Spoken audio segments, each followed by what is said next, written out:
नमस्ते। मैं हूँ सुमन माहेश्वरी।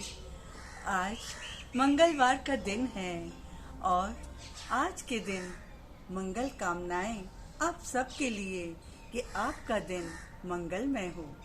आज मेरा विचार जरा हटके है। आप सोच रहे होंगे कि क्या पहेलियां बुझा रहे हैं, तो चलिए पहले मैं अपनी बात को स्पष्ट कर दूं। मेरे पास एक साहित्यकार बंधु, परम स्नेही, ज्ञानी श्री द्वारका प्रसाद जी की कुछ पंक्तियां आई और मेरा विचार उन्हीं पंक्तियों पर टिक गया। तो इससे पहले कि मैं अपनी बात कहूँ, मैं उनकी पंक्तियां आपके साथ शेयर करना चाहूँगी। सुनिएगा कि श्रद्धा श्रद्धा श्रद्धा, सच्चे हिय में पलती श्रद्धा, श्रद्धा सच से आला करना, उद्धव आत्मिक बल होना, सपन सुनहरे पाला करना, गदगद अखियां जल होना, उधेड़ बुन को टाला करना, तर्क कसौटी हल होना, तज पंथों की सुगंध राह को, तज पंथों की सुगम राह को, कठिन धर्म परायण करना, भज ग्रंथों की उगम पाह को, जटिल मर्म पालन पारण करना। गीता जी में भी इसी भाव को परिभाषित किया है। तो बहुत सुंदर भाव भरी पंक्तियों के लिए अति आभार आदरणीय द्वारका प्रसाद जी। और आपकी पंक्तियों को पढ़कर मुझे जयशंकर प्रसाद जी की कामायनी याद आ गई। श्रद्धा और मनु का चित्रण कितनी खूबी से जयशंकर प्रसाद जी ने वर्णन किया है, जो आज महाकाव्य का रूप बन गया है। और सच पूछिए तो श्रद्धा मात्र आधे और पूरे अक्षरों का एक शब्द नहीं, यह तो भाव है, एहसास है, गदगद करने वाला, मन को सुकून देने वाला एक अनुभूति है, उद्गार है मन के, प्रेम के, श्रद्धा के। और श्रद्धा के साथ कई शब्द जुड़ जाते हैं, जैसे श्रद्धा, विश्वास, शक्ति और भक्ति। अगर कहें तो श्रद्धा नाम है पार्वती का और शिव नाम है विश्वास का। जब श्रद्धा और विश्वास दोनों मिल जाते हैं तो मिलती है अद्भुत शक्ति, और इस शक्ति से बड़े काम सिद्ध हो जाते हैं। तुलसीदास जी की रामचरितमानस, जी हाँ, जो बहुत पूजनीय है, जिसे हर घर में श्रद्धा से पढ़ा जाता है, रामचरितमानस शायद इसी शक्ति की देन है।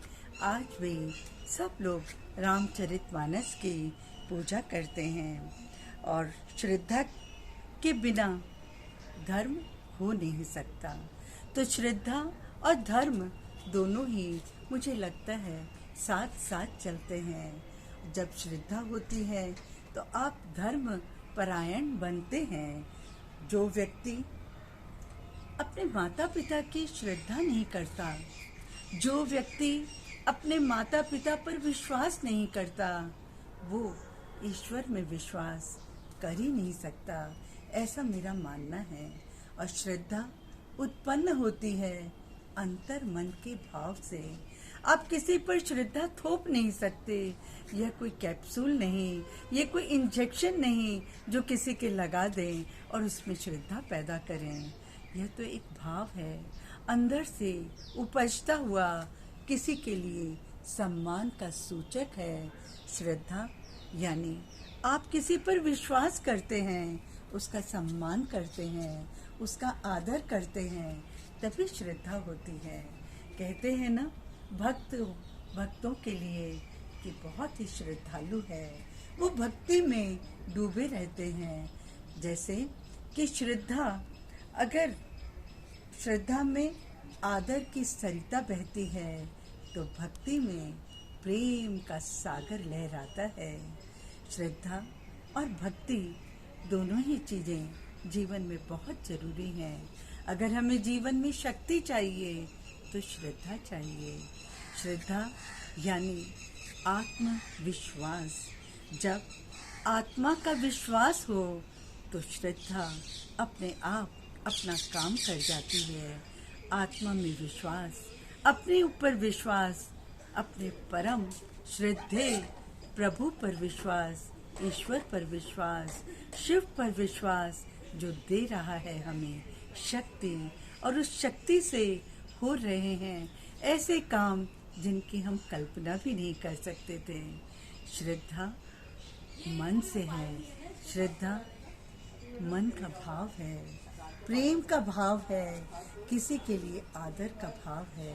तो बस, लेकिन हाँ, श्रद्धा तभी उत्पन्न होगी जब आपका किरदार श्रद्धा युक्त हो, आदर युक्त हो, आपके आचरण में ऐसा कुछ हो जो पूजनीय हो, जिसे देखकर स्वतः ही आदर भाव जाग उठे, तब होती है श्रद्धा।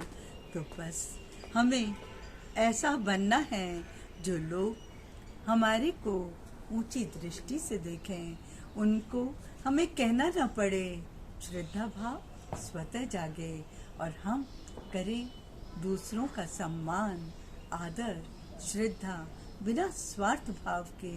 तो बस इसी के साथ मैं अपनी वाणी को विराम देना चाहूँगी और यही कहूँगी और यही दुआ करूँगी कि सब अपने माता पिता का सम्मान करें, बुजुर्गों का सम्मान करें।